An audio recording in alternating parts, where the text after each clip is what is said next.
acho que você está muito na frente, tem que afastar um pouquinho o computador. Assim está melhor. Tá melhor? Tá. Pronto, agora sim, estamos online já no YouTube, ao vivo aqui também pela plataforma e com o vídeo sendo transmitido no próprio site Migalhas. Então, vou fazer a abertura aqui do nosso webinar, né? Erro Médico Responsabilidade Civil em Tempos de Pandemia. Agradecer ao Vilhena Silva Advogados a parceria na organização desse webinar. Tenho certeza que o assunto é quente e muitas pessoas têm dúvidas, né, em relação à responsabilidade civil mesmo, da questão da telemedicina, erro médico, tudo isso que tem acontecido nesse período tão complicado pelo qual nós estamos passando e tão novo, né, para todo mundo. Bom, vou agradecer ao Dr. Fábio Tadeu Paza, que é médico da Faculdade de Medicina da USP, diretor do IMESC e especialista em avaliação, dano corporal e perícias médicas. Agradecer ao Dr. Marcos Paulo Falcone Patulo, que é advogado especialista em Direito à Saúde e doutorando pela Faculdade de Medicina da USP. Agradecer ao Dr. Rafael Roba, que é advogado especialista em Direito à Saúde, mestre e doutorando também pela Faculdade de Medicina da USP. E a doutora Renata Vilhena Silva, que é especialista em Direito Processual Civil pelo COGEAI, que é a PUC São Paulo, e pelo CEL, Centro de Extensão Universitário. Então, muito obrigada pela presença de todos. Eu vou passar a palavra ao Dr. Marcos Paulo, que vai fazer o início dos trabalhos e mediar aqui o debate. Dr. Marcos, o senhor tem a palavra. Bom, boa tarde a todos. Queria começar agradecendo também ao Migalhas pela parceria para a gente organizar esse webinar. Na verdade, a gente pensou nesse formato, chamando para o Dr. Fábio, que é um médico experiente na área, a doutora Renata, que é a nossa sócia-diretora e sócia fundadora do escritório, minha sócia. Na verdade, eu sou sócio dela, na verdade, não, né? E o doutor Rafael ia comparecer na palestra, infelizmente ele teve um imprevisto, e é com muita honra que eu convidei também o doutor Leonardo para participar desse evento, que é um advogado que também tem bastante experiência na área de erro médico, fez pós-graduação lá em Coimbra, nessa área de direito da medicina. E o Dr. Fábio, ele também é o nosso convidado, que na verdade ele é controlador, né, do pronto-socorro do HC, diretor do IMESC, e esse é um tema que realmente, conforme dito, ele vai gerar bastante assunto. Eu acho que a pandemia vai refletir bastante coisa no Poder Judiciário, e com certeza a parte de erro médico e responsabilidade civil é um reflexo importante que a gente vai ter no Judiciário, né? A gente está tendo inúmeros atendimentos, a gente sabe que provavelmente o sistema de saúde vai sofrer uma pressão bastante forte agora nos próximos dias, né? O intuito desse webinar é justamente trazer uma visão, primeiro médica, do Dr. Fábio, né, para a gente saber de que forma que isso está sendo enfrentado lá pelo hospital, pelos médicos, e depois a gente fazer também um debate jurídico com a doutora Renata na parte da saúde suplementar e erro médico, o doutor Leonardo também, e eu também vou opinar. Eu queria só explicar como é que vai funcionar. Eu vou ser o mediador, a ideia é fazer um debate sobre os temas, e eu vou pedir só para que as manifestações sejam assim de 5 a 10 minutos, para dar tempo de todo mundo falar e a gente conseguir tocar em bastante assunto que vai ser interessante para todo mundo, né? Eu queria começar só focando que essa palestra aqui a gente vai ter como objetivo abordar a responsabilidade civil. A gente sabe que um erro médico pode acarretar responsabilidade penal, né, ou responsabilidade administrativa. Aqui o foco é a responsabilidade civil, e nesse ponto eu queria começar perguntando para o Dr. Fábio, como é que tem os médicos, qual é o ponto de vista de vocês, profissionais da saúde, com relação ao atendimento da Covid, quais são os desafios que têm surgido nesse assunto?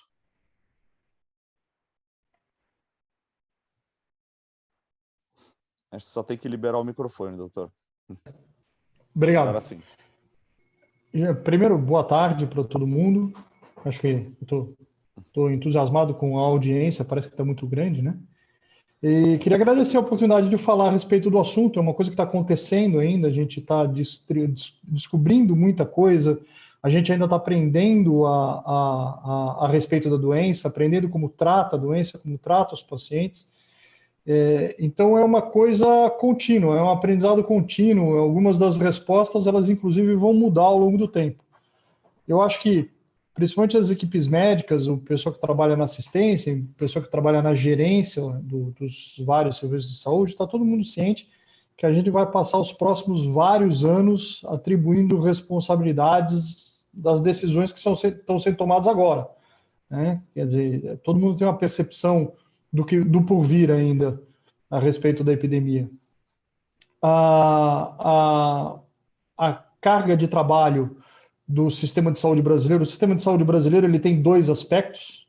Ele tem a gente tem um sistema público que tem uma capilaridade muito grande, que tem uma capacidade de atendimento, na verdade, bastante grande. E a gente tem um sistema privado que tem mais ou menos 1/3 do tamanho do público, mas que tem uma pretensão de atendimento, talvez de qualidade melhor ou de acesso maior. Os dois sistemas, eles sempre andaram bastante carregados. A taxa de ocupação dos hospitais aqui na parte central de São Paulo sempre teve perto de 100%, dos hospitais privados. A taxa de ocupação dos hospitais públicos também sempre teve acima de 100%, a gente sempre teve problema de acomodação nesses lugares. Então, na verdade, nós entramos na epidemia já com o sistema sobrecarregado, né? A gente ouve o pessoal falando na televisão, porque vai sobrecarregar o sistema. O sistema já era sobrecarregado, tanto o público quanto o privado, desde sempre. Nós já entramos cheio. E o acesso a tratamento numa situação crítica, naquela pequena fração, e é pequena mesmo, pequena fração de pacientes que vai precisar de apoio intensivo, que vai precisar de medicina intensiva, que vai precisar ser entubado, é uma disputa por uma quantidade de vagas que não é suficiente em lugar nenhum. A gente tem lugares no Brasil que estão piores do que São Paulo. Eu tenho a impressão que a conversa aqui vai se concentrar mais na cidade de São Paulo, ou talvez no estado de São Paulo. A gente tem fora do estado estados que estão numa situação pior.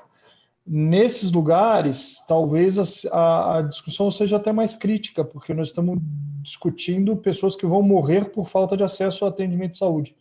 São Paulo, graças a Deus, ainda não está nessa posição, mas a gente sempre corre o risco de chegar nela, né? Do ponto de vista jurídico, eu acho que tem dois grandes assuntos para a gente conversar hoje. Primeiro são as obrigações de fazer, né? São as ações demandando acesso a um determinado tipo de tratamento, as ações discutindo a interrupção ou não de uma internação. Então, os pacientes já em fase terminal de vida, os pacientes sem prognóstico terapêutico, esses pacientes estão ocupando leitos de UTI que sempre foram caros e raros, e agora eles são mais caros e mais raros. Então, a discussão se acentuou muito, né? E junto com essas ações, as alegações de erro médico, os pedidos de indenização por dano, em que a gente vai ter que focar numa série de aspectos. Os erros diagnósticos do serviço de emergência, e aí é todo tipo de erro, né? O paciente com uma outra doença que é dispensado porque não tem Covid, o paciente com Covid e que não recebe o diagnóstico adequado e deteriora sem receber um atendimento que podia ter poupado ele de dano, e os vários tratamentos, que vai ser certamente um grande enrosco para a gente lidar, porque as condutas, como é uma doença que está acontecendo agora, as condutas não estão bem estabelecidas, não estão formalmente estabelecidas. Cada hospital, e eu estou falando de boa medicina, não estou falando de coisa mal feita, cada hospital tem um protocolo diferente, cada equipe médica tem um protocolo diferente, nenhuma delas está errada, nenhuma delas está certa. Uhum. Comparar os resultados de essa equipe tem um resultado melhor que aquela, não quer dizer que essa aqui está errada, porque não existe um padrão correto para essa doença ainda. E em cima disso, nós estamos falando de uma doença que atualmente, estou falando agora no começo de maio de 2020, Covid não tem nenhum tratamento específico que a gente saiba que funciona, não existe. Então, aquele monte de notícia de mídia, descobriu não sei o que, descobriu não sei o que. Covid não tem nenhum tratamento específico que a gente saiba que funciona. Então, todos aqueles tratamentos que são propostos por qualquer tipo de profissional, por qualquer tipo de pessoa, eles são todos experimentais. Né? Semana passada, o FDA norte-americano liberou o uso emergencial de um antiviral. O uso emergencial, nesse contexto, quer dizer não funciona, mas nada mais funciona, então vamos usar. Nesse contexto, discutir se a conduta médica está adequada ou não vai demandar muita capacidade da equipe que estiver trabalhando o caso. Perfeito. É isso. Eu queria, assim, o Dr. Fábio abordou uma série de questões complexas sob o ponto de vista jurídico, lembrando que a falha da conduta médica a gente pode analisar tanto sob o ponto de vista do diagnóstico, né? Pode ter uma falha de diagnóstico ou uma falha no tratamento prescrito, e daí entra essa zona cinzenta que o Dr. Fábio abordou, que é bastante interessante, como é que a gente vai definir uma falha de tratamento numa doença que sequer a gente ainda tem um protocolo terapêutico definido, ou uma falha até de condução do caso. Acho que aí talvez a gente possa explorar um pouco mais a questão, né? Um erro de condução, às vezes pode não ter um tratamento bem definido, mas a condução não ter sido adequada.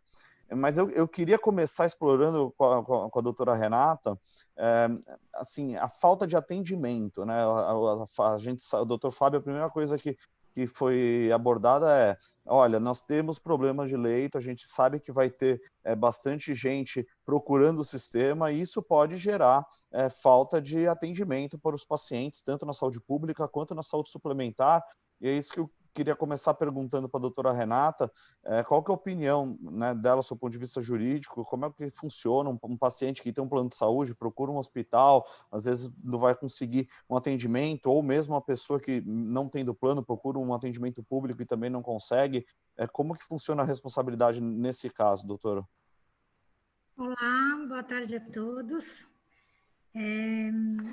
Eu acho que aqui, nesse momento que a gente tem visto, acompanhado pelos jornais, a maior e também os clientes que ligam procurando a ajuda do escritório, é exatamente a falta do atendimento, né, de acesso aos hospitais e a falta do diagnóstico, né, porque o tratamento depois do diagnóstico feito, como o doutor Fábio falou, é muito discutível e ninguém vai saber falar o que está certo e o que está errado.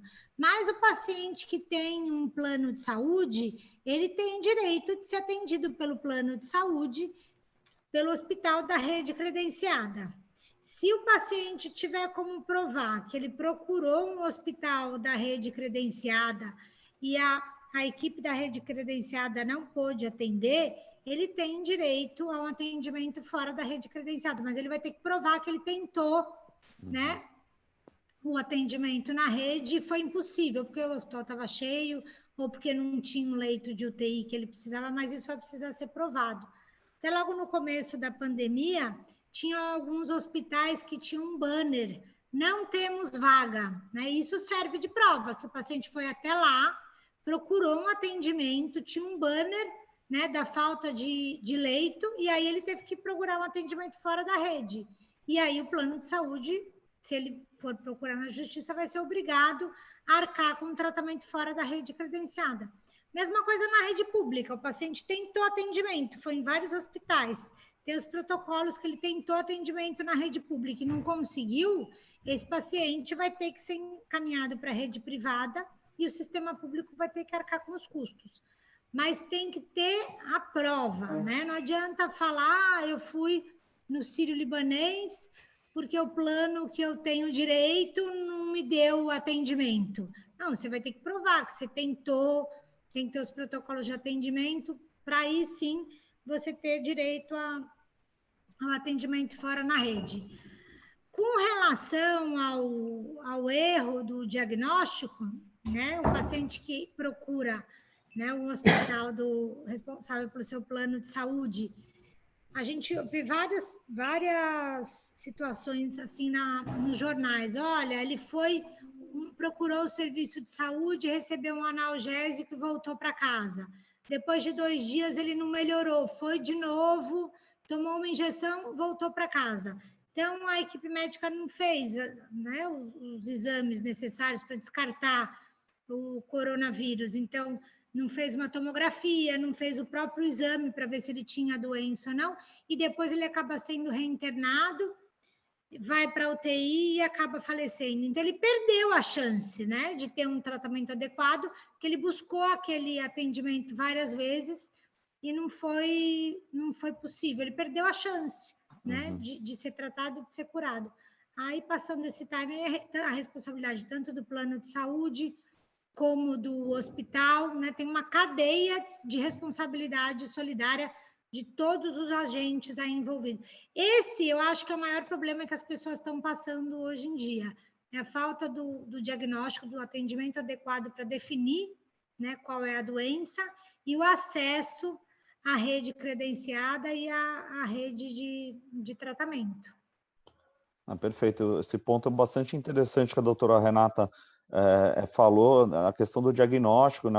Às vezes a pessoa vai, isso já aconteceu, eu fiquei sabendo já de casos até de pessoas próximas que estavam com sintomas da doença e não conseguiram ter o diagnóstico, né? Isso pode gerar um problema, né? Porque às vezes a pessoa, quando volta para casa, piora e não consegue sequer depois buscar o atendimento. A gente vê as notícias, né, de pessoas que estão falecendo em casa sem conseguir sequer começar o tratamento ou sequer ser internada para ter o tratamento de Covid. Queria perguntar para o doutor Leonardo agora, qual que é a opinião dele sobre a questão da responsabilidade civil na área médica relacionada nesse tempo de pandemia, mas o foco aqui muita gente está alegando que por ser pandemia, você pode alegar às vezes um caso fortuito, uma força maior, alguma excludente de responsabilidade civil. Qual que é a sua opinião sobre esse ponto? Como é que, quer dizer, a gente sabe que vão ter alguns danos que são inevitáveis, mas eu acho que existe aí alguns que daria para a gente evitar, doutor Leonardo. Então, como é que funciona? Qual é a sua opinião sobre isso? Boa tarde, pessoal, tudo bem? Vamos lá, vi até que já tem algumas perguntas nesse sentido surgindo aqui do lado, enquanto a Renata conversava, tá, Marcos? É o seguinte, né, tem lido vários artigos na internet, várias opiniões de vários profissionais aí do direito, de diversas áreas, falando nesse sentido mesmo. A pandemia, ela é uma situação extraordinária, né, que então seja o Estado, nem mesmo o Estado teria a responsabilidade, né, por isso que está acontecendo. E acho que, na verdade, isso vem aí, primeiro, uma interpretação até do próprio direito à saúde, que a gente vê divergências no próprio judiciário, né? Quando a gente vê aquelas ações contra o Estado, de medicamentos de alto custo, enfim, de tratamentos que não estão, né, na lista do SUS, né? A gente vê magistrados com posições diferentes. Não, o direito à saúde, ele é integral, ele é universal, né? Ele não... O planejamento orçamentário, ele não é uma restrição a esse direito, né? Então existem decisões que concedem, né, isso, e existem, são correntes, né? No meu entendimento, eu acho que o Estado tem o dever, né? Por mais que seja uma situação extraordinária, o Estado, ele tem o dever aí de disponibilizar a saúde, né, o direito à saúde, e ele tem que ter medidas para isso, né? Tanto que diversas medidas foram tomadas aí pelo governo, né? Então, assim, eu acho que tudo tem que ser verificado no caso concreto, né? Então, assim, o Dr. Fábio citou vários exemplos, a Renata citou vários exemplos, né? Eu acho que a gente está numa situação que de fato é excepcional, né? Que de fato tem um caráter de excepcionalidade muito grande. Então, assim, a teoria de responsabilidade civil básica que a gente vê no dia a dia, ela se aplica aqui, mas a gente vai ter que analisar naquela conduta. Olha, uma situação normal que acarretaria uma responsabilidade, aqui pode não acarretar. Mas para isso a gente não existe uma fórmula mágica, eu acho. Eu acho que assim, toda pessoa que se sentir lesado, ela tem que procurar um aconselhamento tanto médico quanto jurídico para que haja uma reflexão sobre aquilo e veja se aquilo é um caso de que houve um dano a ser indenizado, né? E acho que essa questão de danos evitáveis, né, de situações que poderiam ser evitadas e que geram uma indenização, algumas vocês já falaram, mas, por exemplo, isso, um paciente que ele... Vamos lá, eu listei algumas coisas aqui, né? Primeiro, obviamente, o Estado não responde por alguém simplesmente ter sido contaminado, porque, né, é uma doença que não tem como controlar e tudo mais, né? Mas o fato de um paciente buscar atendimento na rede pública e não conseguir e sofrer um dano com relação a isso, se encaixa nessa questão que eu falei de corrente, né? Vai ter gente que vai achar que não, mas vai ter gente que vai aplicar aí o direito à saúde de maneira integral e reconhecer a responsabilidade do Estado. E isso também se aplica ao prestador particular, né? Se o prestador particular faz, às vezes, do Estado a iniciativa privada, é a mesma coisa, né? Então, assim, eu acho que a gente vai enfrentar óbitos de pacientes que têm o diagnóstico, certo? Estão diagnosticados com o vírus, mas eles não conseguem atendimento. Aí poderia entrar essa responsabilidade do Estado pelo fato deles não conseguirem esse atendimento. A gente pode ter óbitos de profissionais da saúde ou danos, né? Eu estou falando de óbitos, mas vamos pensar em danos de uma maneira geral. A gente pode ter óbitos de profissionais da saúde que são do grupo de risco e, de alguma maneira, estão sendo obrigados a trabalhar, seja por requisição, seja por contrato de trabalho, né? A gente já viu notícias aí na internet de profissionais que conseguiram, né, através de medidas judiciais, não ir, né, não cumprir a sua função por ser do grupo de risco, né? E aí pode envolver tanto a responsabilidade do Estado, se ele for um funcionário público, pode envolver uma responsabilidade trabalhista, dependendo do contrato de trabalho desse... Ué? Alô? Parecia que tinha caído, desculpa. Não, mas acho que não caiu não, só mudou a forma de exibição aqui. Desculpa, gente. Não tem problema. Vamos lá, continuando. Uhum. E acho que, né, tem essa questão do profissional que eu estava falando, ela pode ser tanto uma responsabilidade do Estado, como trabalhista ou civil, porque a gente sabe que muitos médicos, eles não são funcionários das entidades, né, de serviço, eles são prestadores de serviço, eles têm um contrato de prestação de serviço, né? Aí tem também a situação de erro de diagnóstico, ou de atraso de diagnóstico, né? Enfim, o fato de ser uma pandemia não faz com que o médico deixe de cumprir a função dele da melhor maneira possível, né? Quando a gente fala de responsabilidade médico, e entra no que o Dr. Fábio comentou, as obrigações de meio, de resultado, né? Eu acho que quem é aí do mundo, né, do meio jurídico sabe que, em regra, a atividade médica é uma obrigação de meio, né? O médico, ele tem que se utilizar de todo o conhecimento médico dele para atingir um resultado positivo, né? E, enfim, né? Então, eu queria questionar o Dr. Fábio, explorar um pouquinho essa questão assim, embora a gente não tenha um tratamento hoje definido na literatura médica para a COVID, a gente, olhando para as espécies, né, de culpa existentes, por exemplo, negligência, imprudência, imperícia, a gente pode ter situações, por exemplo, em que um paciente procurou um serviço médico e, às vezes, não recebeu a atenção adequada, mas é uma situação limítrofe, a gente saber quando é que a gente precisa, quando é que o médico vai precisar internar o paciente ou não, o que poderia eventualmente caracterizar uma negligência, ou então um paciente que está internado e recebe uma alta precoce, que poderia caracterizar, às vezes, uma imprudência. Eu queria que o Dr. Fábio explorasse, sob o ponto de vista do médico, da pessoa que está lá no hospital com esse paciente, quais critérios objetivos que ele teria para fazer essa análise, assim, quem que precisa internar, quem que pode ter a alta, e como que eventual negligência, imprudência poderia se caracterizar nessa situação.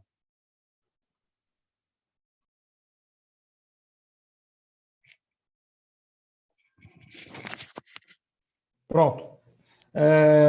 Bom, assim, primeiro, deixa eu só esclarecer uma coisa, talvez não tenha ficado claro.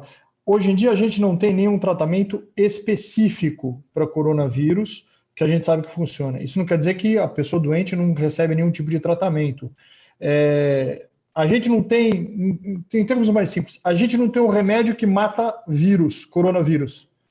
mas a pessoa que está com uma síndrome gripal, insuficiência respiratória, em choque, em CIVD, todas essas doenças têm tratamentos muito bem estabelecidos, muito bem conhecidos. Critérios de internação bem conhecidos, critérios de alta bem reconhecidos. Então, a pessoa, o que está acontecendo hoje é que o paciente que chega ao serviço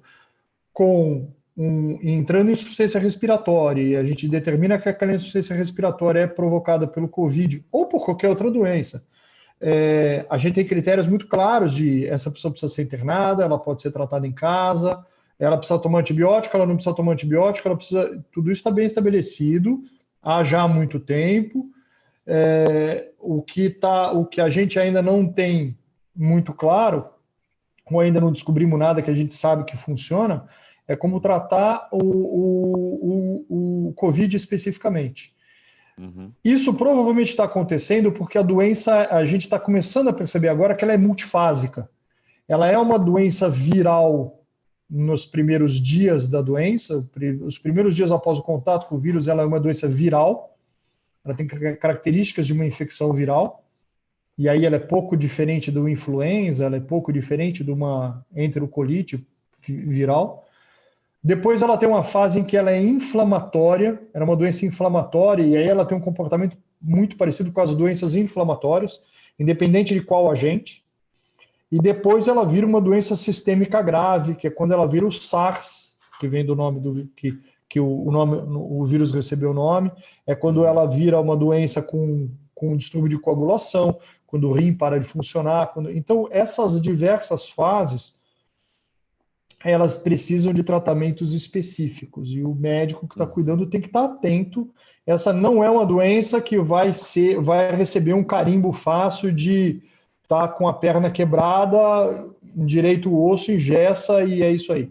Ela não vai ter essa abordagem simples. Né? O sujeito está com apendicite, tira o apêndice e acabou o apendicite. Ela vai demandar muita discussão a respeito de cada uma das fases dela. Uhum. Perfeito. E assim, eu queria perguntar para a doutora Renata, numa ação, a gente tem uma audiência aqui que é bastante variada, né? Nós temos advogados, temos estudantes, enfim, temos pessoas que não são advogados, então eu queria explorar um pouquinho a questão processual de uma ação de erro médico, o que é necessário para a gente entrar com uma ação, quando você atende o cliente, doutora Renata, qual que é a sua preocupação de pegar a história do cliente, quais documentos necessários e o que dá para pedir numa ação dessas. Eu queria explorar só um pouquinho essa questão para cobrir toda a nossa audiência. Tá. Bom, lá no escritório, sempre que a gente atende um paciente com uma queixa de um erro médico, um erro de diagnóstico, ele precisa trazer um dano que ele tenha tido com aquele erro, com aquela falha, né? Se não tiver dano, aí não existe ação para processar, né? Então precisa ter um dano. E como que eu preciso provar esse dano? E como que eu vou provar esse dano? Através de documentos, né? Então precisa ter o prontuário médico, precisa ter resultado de exames, ele tem que trazer para a gente o máximo de documentos possível para a gente analisar junto com um perito, né? Que no caso do nosso escritório, o assistente técnico é o Dr. Fábio. Então a gente faz uma reunião com o assistente técnico antes de ingressar com a ação, para ver se existe realmente uma falha na conduta médica, uma falha no diagnóstico. Tem que ser feita uma leitura muito minuciosa do prontuário do paciente, porque sem a análise desses documentos, a gente não consegue entrar com a ação. E muito importante caracterizar que tem que ter o dano. Tem um caso que a gente teve lá no escritório recente, que até estava com o Léo, e depois a gente acabou desistindo de entrar com a ação. Uma paciente fez um exame no laboratório e mostrou que ela tinha leucemia. O resultado estava errado. Mas no dia seguinte o laboratório ligou para ela, pediu para ela voltar e refazer o exame. Ela refez e o resultado deu certo. Então ela não foi submetida a nenhum tratamento errado, ela ficou ali angustiada 24 horas. Mas o laboratório pediu, como o resultado deu muito alto, muito expressivo, então pediu para ela voltar para repetir o exame. O laboratório agiu com cuidado, com cautela, repetiu e o resultado depois foi consertado, né? Foi feito um second look, uma retestagem, é assim que fala, doutor Fábio, eu estou certa, não? Não? Né? Então, sempre tem que ter a prova, tem que ter documentos se existiu dano. A partir daí, se a gente consegue comprovar a ocorrência do dano com documentos, aí a gente segue em frente para a propositura da ação judicial. Perfeito. Eu queria explorar só... Desculpa, doutor, quer fazer uma consideração? Pode falar. Rapidinho, a gente chama de contraprova quando a gente tem um teste. O que acontece? Todo teste, tudo que a gente faz na vida pode dar errado, qualquer coisa. Teste, exame laboratorial também pode dar errado. Eu acho que a população toda, o Brasil inteiro, o mundo inteiro, começou a prestar atenção agora em 2 conceitos básicos da medicina, que é o falso positivo e o falso negativo. O seu teste negativo pode estar errado, o seu teste positivo pode estar errado. Do ponto de vista, no aspecto jurídico da coisa, acontece uma coisa, cria uma situação muito interessante. Os testes falso-negativos criam um dano para a pessoa, que é o retardo do início do tratamento. Então, eu estou com sarampo, eu faço sorologia para sarampo, ela dá negativa errado, e o meu tratamento para sarampo vai começar vários dias depois, quando eu já estiver muito pior. Então, houve um dano claro, que foi o retardo no início do tratamento. O teste falso positivo, geralmente, só cria dano moral. Não há nenhum dano material. Eu faço um exame aqui e vejo que você está com hepatite, eu informo o paciente, olha, o senhor está com hepatite. No mais das vezes, a hora que a gente percebe o erro e fala, olha, aquele exame estava errado, era um falso positivo, a pessoa passou pelo nervoso, pelo desgaste, pelo dano moral todo, mas raramente a gente cria uma... E pode dizer, existe, é claro, mas raramente a gente cria uma situação de dano material. Eu até queria... Tem uma pessoa que perguntou aqui, mas nesse caso que eu mencionei, não daria uma indenização por dano moral? O problema é que foi muito rápido e o laboratório agiu com o cuidado necessário, né? Deu um resultado, um falso positivo, ele ligou e já pediu para fazer um novo exame, né? Uma retestagem, e aí, então deu um dano moral, mas foi uma coisa muito rápida, que a jurisprudência entende que não, acaba tendo aquele limite entre mero aborrecimento e dano moral, porque assim, teve o falso positivo, mas teve uma continuidade, uma conduta posterior do laboratório que reparou rapidamente, acho que não era o caso de mover o judiciário por conta disso, né? Eu queria explorar essa questão do dano, só para a gente fazer um comentário antes de você seguir bem rápido, Pode. Só para finalizar aquele raciocínio anterior e você mudar de assunto. Claro. Do jeito que eu falei, parece que todo mundo tem responsabilidade, né? O Estado tem responsabilidade, os profissionais vão ter sempre responsabilidade. Mas, assim, eu ia concluir dizendo que, assim, como eu falei no começo, é caso a caso. E o médico tanto a equipe médica, seja ela particular ou de uma entidade de saúde pública, vão ter situações que ele não vai ter escolha de agir. Vai ter momentos que, assim, é aquela conduta que pode ser tomada, né? Então, isso também seria um excludente aí de responsabilidade do médico, quando eu estiver numa situação dessa. Então, assim, o próprio médico, né, se ele caso tenham médicos aqui, que em algumas situações a gente pode até pegar aquele conceito, né, do direito penal de inexigibilidade de conduta diversa. Isso mesmo, de inexigibilidade de conduta diversa e aplicar aqui na responsabilidade civil, né? Não vai ser uma força maior, mas assim, dentro daquela, ele não tinha outra opção, né? A gente vê isso muito quando a gente discute essa questão o povo fala, vai ter que escolher quem que vai, né, tratar, né?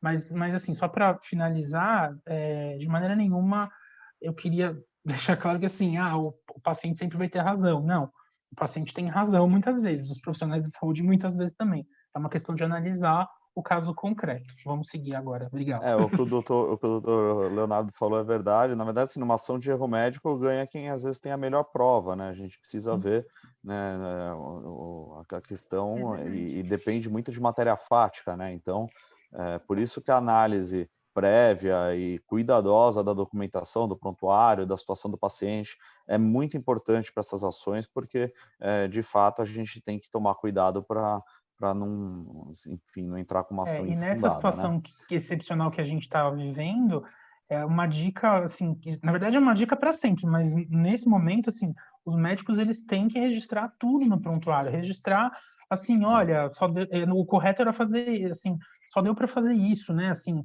nessas situações polêmicas, né, para ficar claro que, assim, numa situação aquilo não vai ser uma responsabilidade dele, e sim vai ser a única conduta médica que poderia ter sido tomada naquela situação. Né? Então, Perfeito. assim, o registro disso é importante tanto o paciente registrar os atendimentos, como a doutora Renata colocou muito bem, né? Os pacientes têm que buscar registrar o máximo possível tudo, e os médicos também, né? Perfeito. Inclusive, fazendo um diálogo aqui com o que o Dr. Leonardo falou, a gente está numa situação, conforme o Dr. Fábio falou, de tratamentos que às vezes não são bem definidos. Por exemplo, vou usar cloroquina, não vou usar cloroquina, vou usar remdesivir, não vou usar remdesivir, é assim que fala, remdesivir, né? Assim, eu acho que a questão para o médico é o consentimento, né? Acho que é importante explicar na medida do possível, ou para o paciente ou para a família do paciente, e colher o consentimento até para o uso desse tratamento, porque é uma questão importante, né? O consentimento para o uso dessas drogas, né? Mas deixa eu dar uma bagunçada aqui. Como é que você colhe o consentimento informado de uma pessoa que entrou em insuficiência respiratória, está entubado no UTI, isolado da família? Então, doutor, é uma boa pergunta, na verdade, assim, às vezes do paciente você não vai conseguir colher, mas informar a família, dá para informar para o WhatsApp, né? Não sei, tem os meios, né, Você vê os como meios a gente... eletrônicos para isso, né? Mas eu sei que, assim, quem está na linha de frente, às vezes, vão ter situações que são muito desafiadoras, né? São dicas, às vezes, que, assim, na medida do possível, né, indica-se que se faça, né? Mas, lógico que, às vezes, tem situação que o médico não tem o que fazer, ele vai ter que, se não é possível colher do paciente, pelo menos informar a família, e se não é possível, daí sim o médico vai optar pelo melhor tratamento, né, doutor? Mas em situação de urgência e emergência é exceção, né, o consentimento, isso não há Sim. dúvida, né? Sim. Sim, Mas é deve que ser a exceção. epidemia, essa epidemia ela está empurrando tudo, telemedicina, telediscussão, tudo, ela está empurrando a sociedade inteira para áreas que nunca foram exploradas. Ela está forçando, inclusive, a nossa definição do que é urgência e emergência. Quer dizer, como é que você vai falar de urgência e emergência sem tempo para outras decisões num paciente que ficou 3 semanas internado até morrer? Porque eles Mas tem que ficam. ver também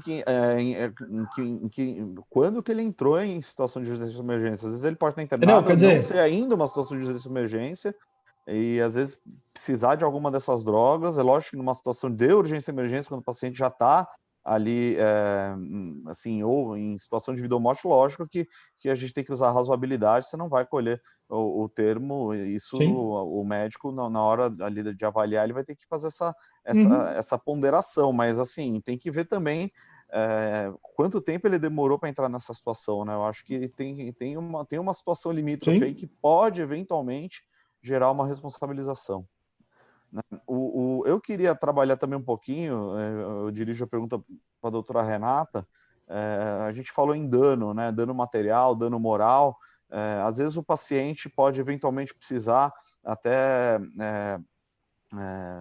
fazer outros tratamentos para reparar esse dano? Isso é possível pedir numa ação? Como é que funciona? Sim, se o paciente teve um erro, por exemplo, se ele fez uma cirurgia e essa cirurgia foi mal feita e ele precisa realizar uma nova cirurgia para consertar o erro da primeira cirurgia, né, que é o objeto do pedido de indenização. Todos os custos posteriores, né, ao diagnóstico do erro médico, né, são responsabilidades tanto do plano de saúde, quanto do hospital, da rede credenciada, da equipe médica. Então, todos os custos, ele vai ter direito a pedir essa indenização e também a indenização por dano moral, né, por todo o sofrimento que o paciente está passando por conta dessa indenização. E quanto maior, né, o dano físico, dano maior, maior também a indenização por danos morais. A isso, como o doutor Leonardo disse, essas questões de erro médico são todas muito bem analisadas caso a caso, né? Mas todo custo financeiro como emocional, eles são objeto de pedido de uma ação de indenização. Perfeito. Eu vi que tiveram algumas perguntas aqui no chat, eu vou tentar abordar aqui as perguntas, pelo menos que eu consegui ler, porque foram algumas. Eu vi questões sobre telemedicina, eu vi agora uma questão sobre eutanásia, questão polêmica. Eu queria tentar abrir essas perguntas, começando pela telemedicina, isso eu dirijo para todos. Primeiro, assim, a gente vai agora, uma das coisas que foi autorizada, primeiro por medida provisória, agora tem até uma lei autorizando o uso da telemedicina. Eu queria primeiro o feeling do Dr. Fábio como médico, assim, para o uso da telemedicina, e depois ouvir do Dr. Leonardo, doutora Renata, eventuais responsabilidades que podem surgir desse tipo de atendimento. O atendimento de telemedicina na verdade, a gente se colocou numa situação muito complicada agora para resolver, porque o Conselho Federal de Medicina já se manifestou a respeito do fato de que a consulta médica completa, o que inclui exame físico, não é possível fazer ela por telemedicina. Você pode ter certos tipos de atendimento, especialmente quando você já tem um relacionamento prolongado com o paciente, é um paciente que você já conhece, e vai lidar com pequenas alterações de um quadro clínico que você já conhece.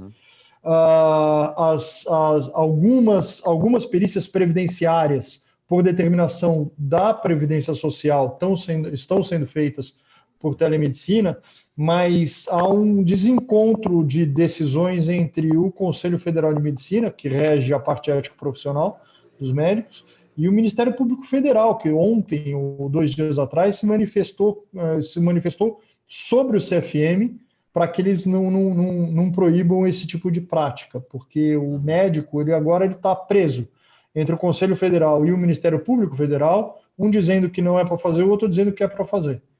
Não tem... Isso aí vai sobrar para vocês, não vai sobrar para a gente resolver, não. Do ponto de vista da responsabilidade, doutor Leonardo, qual a sua opinião?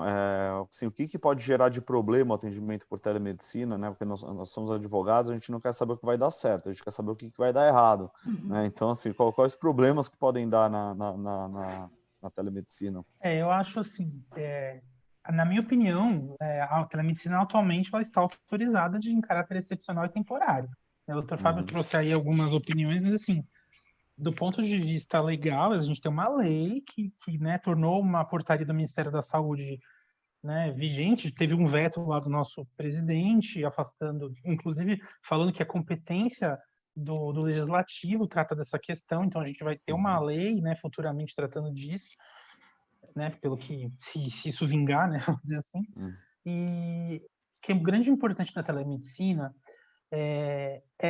os médicos, né, todo mundo da área da saúde entender que a telemedicina a telemedicina ela tem várias nuances, tem a orientação, tem a teleconsulta, né, o pessoal está até usando o termo telesaúde, né, para tratar disso de uma maneira geral.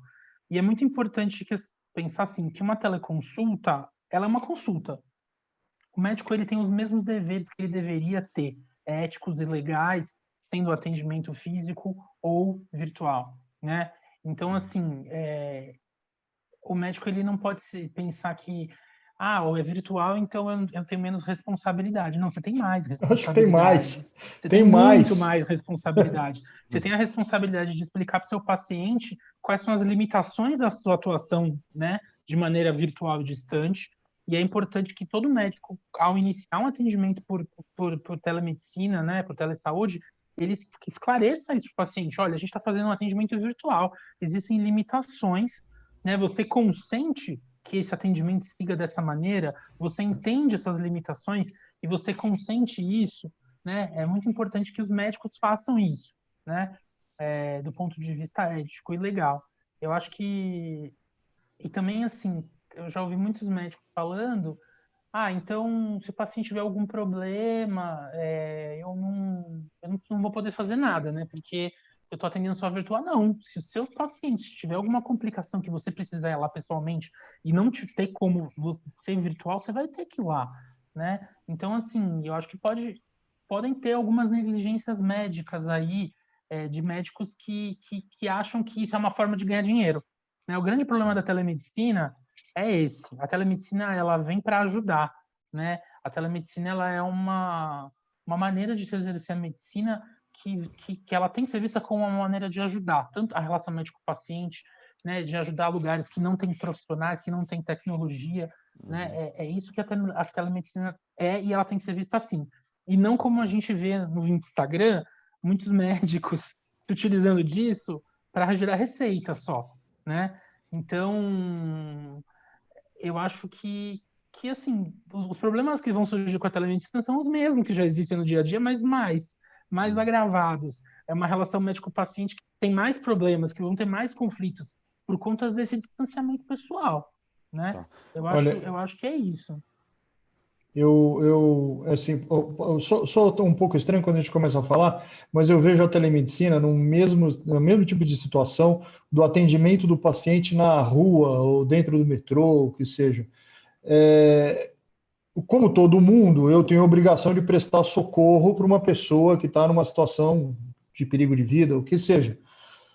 Mas tanto pela telemedicina quanto na rua, fora do ambiente hospitalar, a minha capacidade de intervir no caso está diminuída.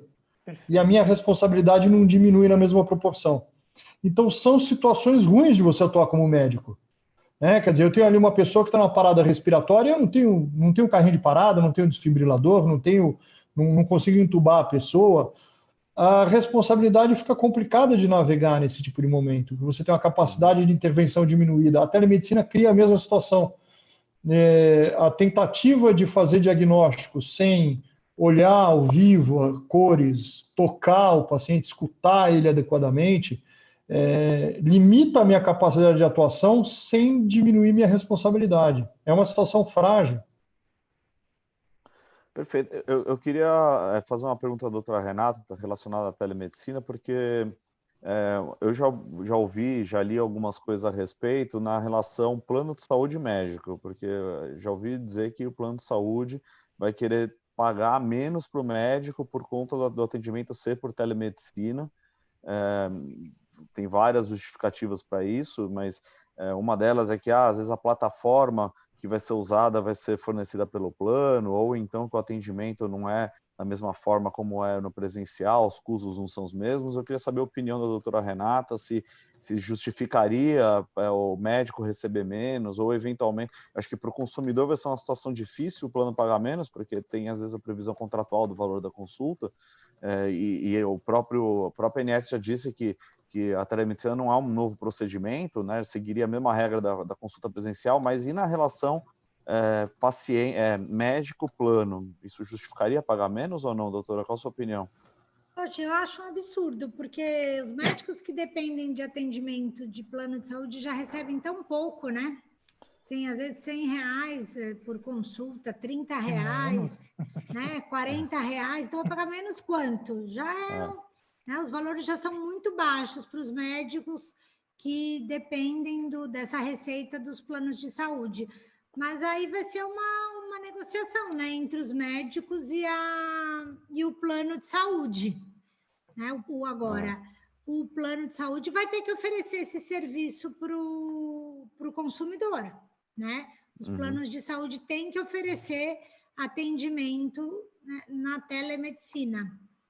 E até uma orientação, né, para os beneficiários. Liguem no seu plano de saúde, perguntem quem são os profissionais que estão atendendo por telemedicina, que vocês têm o direito de ser atendidos agora.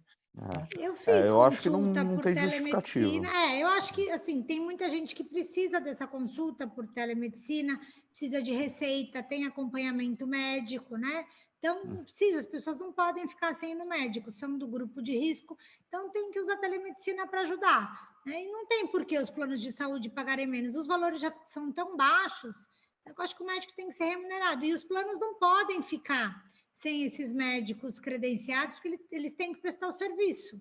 Né? É um serviço indispensável. Inclusive, é até mais desafiador para o médico fazer o atendimento por telemedicina do que presencialmente, né? Quer dizer, é um exercício, fazendo um paralelo, eu sou professor, já dei aula online, quer dizer, não é mais difícil às vezes dar aula online do que dar aula presencial.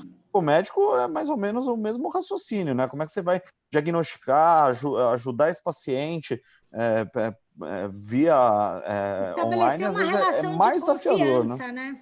Estabelecer uma relação de confiança com o seu paciente. Se ele já é seu paciente, você vai atender num retorno, uma consulta de rotina, tudo bem, mas um primeiro atendimento, né, sem colocar o estetoscópio, escutar o coração do paciente, sem fazer essa... É difícil, é complicado. É difícil, é muito desafiador.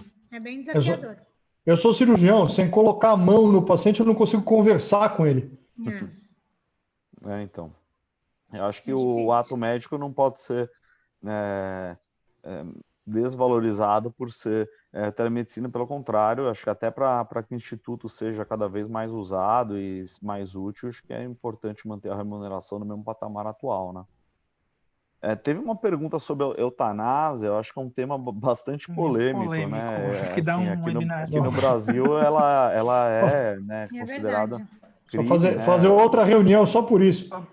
Apesar de eu ter minha opinião pessoal de que deveria mudar a legislação nesse sentido, inclusive por uma questão até de dignidade, a questão de se interpretar o que é a boa vida. Para mim, a boa vida é a vida que a pessoa consegue tomar as suas próprias decisões, consegue tomar as decisões fundamentais da sua vida, a partir do momento que a pessoa às vezes não consegue mais tomar essas decisões. O pessoal está falando de testamento vital aí, também. A gente interpreta até que ponto vale a pena manter isso e se a pessoa não teria, enfim, a possibilidade da eutanásia. Mas eu queria perguntar para o Dr. Fábio, assim, se já presenciou alguma situação dessa e como que isso tem sido enfrentado lá no dia a dia no HC. Assim, a posição formal do Conselho a respeito do último período da vida das pessoas é de que o médico ele tem a obrigação de usar todos os recursos disponíveis para preservar a vida da pessoa, sem prolongar desnecessariamente o sofrimento. Isso é um negócio, ele soa ambíguo, mas na verdade é porque ele está tentando abraçar dois conceitos muito complicados. Muitos dos tratamentos extremos, os tratamentos dos pacientes críticos, as pessoas que sofrem um real risco de morte, os tratamentos eles são sofridos, eles são desconfortáveis, ou às vezes até eles são prolongados. E você se vê na situação de falar para uma pessoa, olha, aguenta, porque lá na frente a gente vê uma real chance de você se recuperar disso. Então, vai doer, vai incomodar, vai limitar você trancado 3 semanas dentro de um hospital, você vai ficar 2 semanas entubado, separado da sua família, mas você tem uma real chance de sobreviver. Então, o conceito de eutanásia, o conceito de cuidado do paciente terminal para os médicos, ele tenta evitar que isso vire o prolongamento indevido de um sofrimento. Quer dizer, a pessoa, você fica simplesmente arrastando o paciente que não tem mais nenhuma expectativa de vida. Não é simples chegar à conclusão se a pessoa entra nesse quadro ou não, por isso a gente tem uma especialidade médica só para isso, que é o pessoal de cuidado paliativo, na minha opinião, as melhores pessoas entre os médicos. Eles eu não conheço ninguém de cuidado paliativo que não seja uma pessoa extraordinária. É gente muito bacana, que cuida com muita atenção de pacientes que estão num momento complicado da vida deles. Entendi. Leonardo, tem uma pergunta sobre a falta de regulamentação da telemedicina pelo Conselho, se eventualmente isso poderia gerar uma responsabilização administrativa. A pergunta que a telemedicina tem sido vista... Eu vi essa pergunta. Né? Qual que é a sua opinião sobre... Eu acredito Deixa eu só repetir a pergunta para todo mundo, né, ouvir. A questão é assim, né, que os conselhos não regulamentaram a telemedicina e que os profissionais são sujeitos a acusações de infrações pelos pacientes justamente pela falta de regulamentação. Mas se você enxerga aqui diante da falta de previsão, que isso pode gerar responsabilização perante o conselho ou não? Na minha opinião, como eu falei, é assim, a telemedicina, assim, a gente tem, existe uma regulamentação, né, não uma regulamentação, existe aí, né, umas previsões muito tímidas acerca dela, né? A gente tem uma previsão lá no Código de Ética Médica, a gente tem uma resolução que define o que é telemedicina, e aí a gente teve, né, no ano de 2018 para 2019, uma resolução inteira, completa sobre telemedicina. Na verdade, não tão completa assim, tanto que os próprios médicos se mobilizaram né, para que ela, né, ela foi revertida. Fosse revogada, Uhum. e aí está em discussão aí na comunidade médica isso. Só que, assim, não tem como, na minha concepção, tá? Não tem como um médico ser penalizado eticamente, sendo que a gente está numa situação de excepcionalidade em que o próprio Ministério da Saúde e depois uma medida provisória transforma essa redação dessa portaria em lei, autoriza em caráter excepcional, durante a pandemia, o exercício da telemedicina, da teleconsulta. Né? Então, assim, se for nesse período, eu entendo que ele está no exercício regular do direito dele. Por mais que seja competência do conselho regular o exercício, né, da medicina, mas espera aí, a lei passa por cima disso. Tanto passa por cima disso que o próprio veto do presidente determinou que tem que ter uma lei tratando disso. Né? É até uma discussão bem polêmica. Pô, como que eu vou ter o legislativo vai tratar dessa questão, sendo que quem vai fiscalizar e abordar isso no dia a dia vai ser o conselho, né? É uma questão a se pensar. Eu não acho que deveria ser o legislativo que deveria tratar disso. Eu não acho que tinha que ter uma lei. Eu acho que tinha que ter uma resolução do conselho, uma resolução completa, e não uma resolução encomendada, né? Uhum. Né, enfim, é uma polêmica aí, né? Que, enfim, já tinha hospital e plano de saúde fazendo propaganda de telemedicina antes da resolução ser publicada, né? Então, assim, a gente tem que pensar nisso não do ponto de vista de negócio, né? Do ponto de vista financeiro. A gente tem que pensar isso do ponto de vista saúde, do ponto de vista relação médico-paciente, né? A gente tem que buscar sempre melhorar aí essa relação. Né? Então, assim, respondendo a pergunta, não. Eu entendo que não tem infração ética. Está previsto, a gente tem aí uma medida provisória com caráter de lei no momento dizendo que não. A única questão é que, assim, acho que o profissional às vezes fica numa situação complicada, porque o próprio paciente pode alegar alguma coisa, né, alguma infração, né, eu acho que a grande questão é, assim, eu acho que o profissional está um pouco vendido nessa situação, né, sob o ponto de vista ético, né. Olha, situação essa semana, tá? O médico ele está sujeito a uma sanção do ponto de vista ético profissional, que é só administrativa, pelo conselho, se ele exercer medicina puramente por telemedicina. Quer dizer, uma pessoa que eu nunca tive nenhum contato, meu primeiro contato com ela, puramente digital, e eu conduzo o caso inteiro a termo só por via digital. O conselho já se manifestou contra isso. Então, o médico está vulnerável a esse tipo de queixa. Na área civil, eu não vou me manifestar, vocês estão aqui para isso.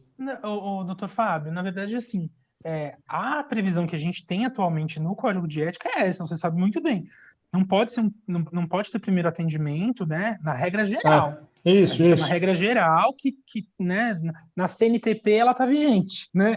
Mas a gente não está na CNTP. A gente está numa situação excepcional, que tem uma previsão lá com caráter de lei que autoriza. Então assim, um médico pode fazer um primeiro... Eu entendo, do ponto de vista legal, que um médico pode fazer um primeiro atendimento agora, certo? Tá dentro daquelas limitações todas que a gente já falou e tudo mais. Né? Mas eu entendo esse posicionamento do conselho de penalizar um atendimento médico estritamente virtual, que eu sou contra, né? Enfim. A gente ainda vai ter muito espaço para discutir isso. Na verdade, a minha opinião sobre telemedicina é que, assim, eu sou contra um primeiro atendimento online, desde que você, na situação que está no código. Se você tem como fazer presencial, faça presencial. Se não tem como, tudo bem, um online é válido, né? Na minha opinião. Acho que a doutora Renata queria fazer alguma consideração. Doutor Fábio, eu tenho uma pergunta aqui do doutor Augusto Pisatti, que ele é médico também, porque eu conheço o doutor Augusto, que ele foi pediatra dos meus filhos, quando eram pequenos.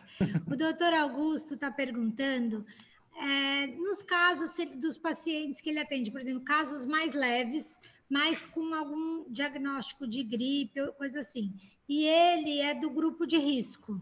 Se ele pode dar um atestado para afastamento do trabalho, se esse paciente tem que ser afastado ou não, se já é bom mandar fazer logo o exame de Covid para saber se ele tem ou não a doença para poder voltar ao trabalho. Então, essa questão de afastamento por trabalho dos pacientes. Tá, então, desculpa, é de médico para médico, tá? De médico para médico. O diagnóstico, como tudo mais, o diagnóstico não dá para ser fundamentado só nos exames, que sabidamente têm um poder preditivo muito baixo. Tem que somar o quadro clínico com o resultado do exame laboratorial, com às vezes alguns resultados de exame, e às vezes você precisa manter o paciente em observação, em casa ou no hospital, durante um período de dias, até fechar um diagnóstico.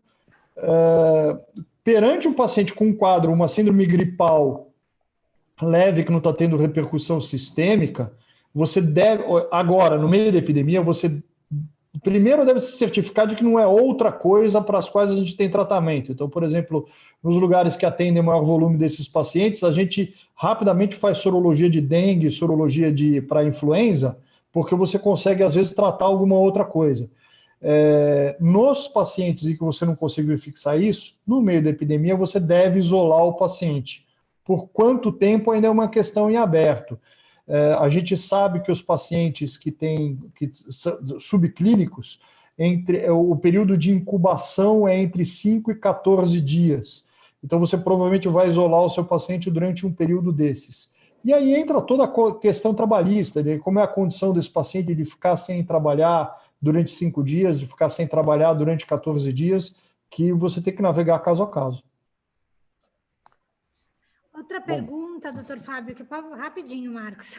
Claro, não. Imagina. A Tânia Bernucci perguntou desses casos que a família não consegue ter informação sobre o paciente internado.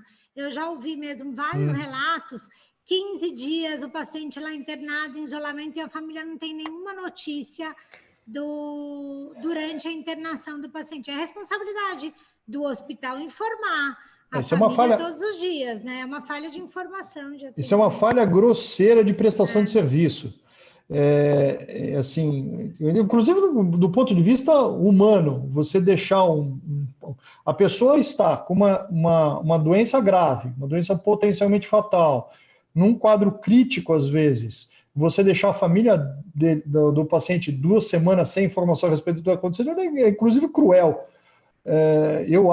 Esse é, do meu ponto de vista, um claro dano moral para a família, né? E deve estar sendo para o paciente também, né? Porque ele também está isolado, não é só a família que está isolada dele. Não, tem casos de pessoas que os pacientes vêm a óbito e a família não consegue nem se despedir, isso está acontecendo, né? E assim, eu acho que a lição, a orientação que fica, assim, que os médicos, a gente não está falando de telemedicina, os médicos deviam fazer videochamada, né, para permitir que esses pacientes conversassem com as suas famílias, se despedissem das suas famílias, né? A telemedicina, ela tem que, como eu disse, ela tem que aproximar, ela tem que melhorar a relação médico-paciente, né? A tecnologia serve para isso, né? Então, está acontecendo. Eu vi um caso até de uma amiga minha, e uma familiar dela faleceu recentemente por corona, e assim, não teve aconteceu essa situação da pergunta, né? Então, assim, eu acho que cabe aí uma orientação para os médicos, profissionais da saúde, humanizarem isso da uma maneira que for possível no momento, né? As boas instituições têm usado esse aspecto da telemedicina de um jeito muito positivo. Então, você vê nas UTIs, ou mesmo nas enfermarias, nos quartos de isolamento, os pacientes recebendo dispositivos digitais para entrar em contato. Então, um laptop, um tablet, para ele fazer isso que nós estamos fazendo agora aqui, para ele conseguir conversar com a família dele. Então, tem esse aspecto, a gente consegue expor esse tipo de coisa. Perfeito. Tem mais uma pergunta aqui para mim, que eu vou responder, tá bom, Marcos? Claro, fica à vontade. Doutora Renata, sendo o SUS em regra, hospitais de portas abertas, todos os casos de negativa de atendimento, ou que por esgotamento da capacidade ou atendimento tardio, poderão ocasionar responsabilidade civil do Estado? Sim, se houve dano ao paciente, se ele não foi atendido e isso gerou um dano, ele tem direito, sim, a entrar com ação e pedir uma indenização ao Estado. O Estado tem que dar atendimento. Se ele é um paciente que procurou atendimento pela rede pública e não conseguiu ser atendido, ele vai ter que provar essa tentativa, falta de atendimento, e ele vai ter direito, sim, à indenização. O que mais? Marcos, Vê aí, a gente segue comentando algum assunto, você quer seguir respondendo perguntas? Que acho que já está dando o limite de tempo, eu questiono a Milena. A gente já estourou o tempo, mas eu estou achando ótimo aqui, eu estou adorando todo o bate-papo, toda a discussão. Se quiserem... Teve uma questão que eu acho que é polêmica, só se eu puder responder, o do Rafael Wilson, falou que, pelo que eu entendi, um paciente que tem plano só ambulatorial, não tem hospitalar, e a questão de saúde, inúmeros pacientes têm cobertura direito à cobertura hospitalar de internação para tratamento COVID, porque não contrataram a segmentação hospitalar, só ambulatorial, que limita o atendimento a 12 horas. Mas a indicação médica de internação para fechamento diagnóstico, sendo que a opção desse paciente é buscar o SUS. Né? Qual que é a opinião nesse caso? No caso, a opinião, se seria possível, se eu entendi bem, se é possível cobrir essa internação nesse caso? Qual que é a opinião de vocês, gente? Polêmico. Mas deixa a Renata ele tem um plano só ambulatorial. Então, mas não tem plano. O plano de saúde ou ele é só hospitalar, né? Ou ambulatorial. Não existe plano de saúde só ambulatorial no Brasil. Existe plano de saúde só hospitalar. Será que ele está falando sobre... Eu não entendi muito bem essa pergunta. Ele está dizendo aqui que existe. Não, existe sim. Existe, é muito raro, né? É muito raro a gente ver, pelo menos aqui em São Paulo, assim, a maioria dos planos, a gente vê muito mais a pessoa contrata só o hospitalar e não só o ambulatorial, mas seria assim possível, que é bastante raro. No caso, eu acho assim, se ele buscou atendimento e ele tem a cobertura só ambulatorial, se ele for internado, né, na minha opinião, a internação não teria cobertura, tá? Realmente porque, se ele, foi uma opção dele contratar só a segmentação ambulatorial, a não ser que ele tenha sido internado para fechar o diagnóstico, e pelo que eu entendi, se teria cobertura a sequência, né? Se ele precisar ficar internado, é isso, por conta do diagnóstico. Se eu entendi, foi isso. É que em outros estados tem muito plano só ambulatorial. Eu entendo que não teria, pelo plano ser só ambulatorial, ele não teria direito à internação hospitalar nesse caso. É complicado, né? Porque como é que você vai ter cobertura de urgência e emergência, né? Assim, é um plano totalmente limitado, né? E, assim, eu nunca vi na prática também. Procura ambulatório e depois precisa ficar internado porque entrou, enfim, uma situação ali o tratamento dele demandou internação. Mas como a internação não tem cobertura, eu acho que fica uma situação complicada, complicado, né? Mesmo. Sim, eu acho que tem uma polêmica aí, eu teria que refletir um pouco mais, na verdade, a respeito, mas assim, num primeiro momento eu responderia que não teria o direito à internação porque o plano é só ambulatorial. Dá para fazer uma construção aí, por analogia, né? Código de Defesa do Consumidor, buscar aí alguma coisa no judiciário. É possível. Né? Mas inicialmente eu concordo com você, Marcos. Sim. Foi o que disseram aqui, às 12 horas, né? E depois transfere para o SUS. Mas na minha opinião não teria a cobertura. Mas assim, eu precisaria refletir um pouco mais para ver se não tem alguma nuance aí que daria para argumentar. Mas a princípio eu tento a pensar aqui, que não. Até no site da INS, os planos com cobertura apenas ambulatorial tem cobertura só para urgência e emergência, das 12 primeiras horas de atendimento. Então, aí teria que ser uma discussão na justiça. Então, deixa eu acrescentar mais uma camada aqui, essa coisa de urgência e emergência. Por si, a infecção por COVID, ou mesmo a síndrome gripal causada pelo SARS-CoV-2, não é uma urgência, uma emergência. É que ela pode provocar uma urgência, uma emergência na forma da insuficiência respiratória. Então, simplesmente estar contaminado com o vírus, ou mesmo estar doente por causa do vírus, não é necessariamente uma urgência e emergência. Agora, o paciente que está em insuficiência respiratória nem tem muito o que negar o que está acontecendo, né? Porque o que a gente vê bastante acontecendo é o contrário, é o paciente que não contratou o ambulatorial, contratou só a internação, e ele acaba procurando o hospital e é diagnosticado e depois interna, e daí o plano nega falando que a internação dele foi pelo foi pelo ambulatório que ele não teria cobertura à internação por conta disso. Isso já é pacificado que é abusiva essa prática. Agora, o contrário, paciente que tem direito ambulatorial e depois é internado, assim, é caso que a gente acho que nunca pegou no escritório, porque aqui em São Paulo é muito raro o plano só ambulatorial. Mas ocorrendo, acho que ele não teria como. Acho que é uma situação bem difícil. Eu já tive casos assim, que o paciente era um paciente de fora de São Paulo, que ele tinha um plano da Unimed, ele recebeu uma autorização da Unimed para fazer um teste ergométrico num hospital em São Paulo, no INCOR. E a Unimed autorizou só o teste ergométrico. Durante o teste ergométrico, ele passou mal e só infartou. E aí a Unimed teve que pagar a internação, porque foi uma consequência do exame. Não mostra que o paciente estava de má fé, nem pediu para ser internado no plano de São Paulo. Foi uma complicação do exame. Aí, nesse caso, acho que tem que dar cobertura até o fim. Essa questão aí da urgência e emergência, 12 horas, é uma questão de interpretação. A gente sabe que o judiciário vê isso tem as duas posições. Tem quem entende que é só as 12 horas e tem até entendimento. Mas em situação de carência, né, Léo? Quando a pessoa tem o direito à internação, né? Sim, que no caso aí ele não tem o direito à internação e vai ter que usar a internação. É lógico, se ele tivesse o direito à internação, a questão das 12 horas, eu entendo que é abusivo. Né? Mas o paciente sem o direito à internação, aí é que eu acho que é uma situação complicada. Mas, enfim, acho que tem um debate aí por trás que dá para pensar em algum argumento, né? Acho que o direito tem isso, né? As questões ficam bastante abertas, né? Pessoal, precisamos caminhar para o final. Tá ótimo.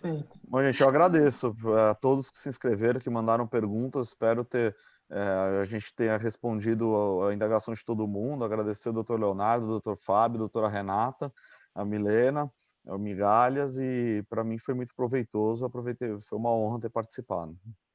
Eu achei muito legal também. Deixa eu só colocar aqui um comentário que chegou no YouTube, que vocês não têm acesso. É verdade. Sobre o projeto de lei 2136, que dispõe sobre a visita virtual por meio de videochamadas de familiares a pacientes internados em decorrência do coronavírus. Então, não sei, vocês não abordaram isso, assim, não especificamente o projeto de lei, mas falaram sobre isso, né? Então, isso já está acontecendo. Isso já está acontecendo. Os hospitais mais à frente da coisa, eles já estão fazendo isso. Quer dizer, você tem dispositivos para isso, que a enfermagem tem, eles são esterilizáveis, então você lava depois o tablet e leva de paciente em paciente para ele conversar com a família, por videochamada. Acho que saiu no Jornal Nacional ontem até um caso, né, de uma paciente que estava falando com o tablet, eu vi. Legal. Tá bom, gente, muito obrigada, doutora Renata, doutor Marcos, por conduzir tão bem o debate. Doutor Leonardo, desculpa pela gafe inicial, né? Tranquilo, imagina. Não se preocupe. E doutor Fábio, eu achei que foi realmente muito produtivo esse bate-papo, né? Esse modelo de respostas, perguntas e respostas, ele fica bem dinâmico, as pessoas gostam bastante. Os comentários depois, se vocês quiserem olhar no YouTube, também foram bem positivos. E, mais uma vez, muito obrigada. Espero que a gente possa conversar outras vezes. Foi um prazer para o Migalhas realizar esse webinar em parceria com Vilhena Silva Advogados. E é isso. Okay, muito obrigada. Foi ótimo. Gente. Obrigado. Obrigada. Tchau, gente. Tchau, gente. Até a próxima. Tchau. Tchau, até. Tchau.